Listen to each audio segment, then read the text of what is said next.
Dismayado ang pamilya Diskaya matapos na i-revoke ng Philippine Contractors Accreditation Board o PCAB ang contractor licenses ng siyang na construction firms ng walang kaukulang due process. Ang pag-revoke ng permit ay ginawa sa gitna ng investigasyon sa umano'y anomalya na bumabalot sa flood control projects ng gobyerno. Ayon kay Atty. Cornelio Samaniego III, Legal Counsel at spokesperson ni Sara at Carly Diskaya, nakakalungkot umano dahil naghihiring pa sa PCAB.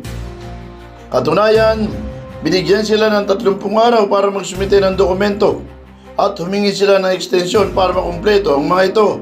Sinabi pa ni Samaniego na hindi pa sila nakakapagsumite ng dokumento, subalit bigla na lamang kinansela ang lisensya ng mga kumpanya dahil lamang sa testimonya ni Mrs. Sara Diskaya sa Senate hearing at hindi nabigyan ng due process.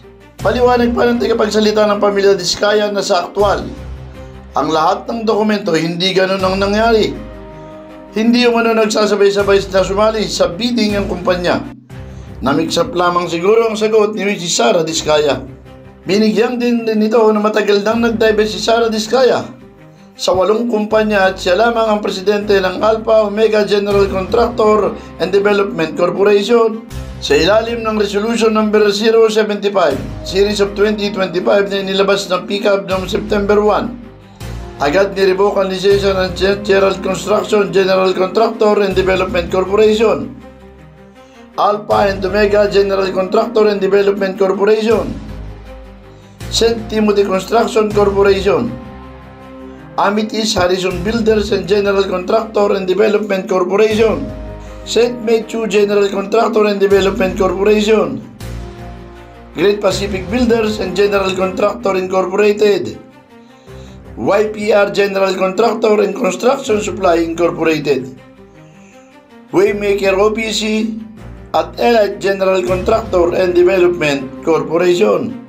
Samantala, sa isang press conference sa Quezon City, tiniyak na Samaniego na lahat ng luxury vehicles ng mag-asawang Diskaya ay legal na nabili sa loob ng 23 taon nila sa industriya at walang itinatago ang pamilya Diskaya.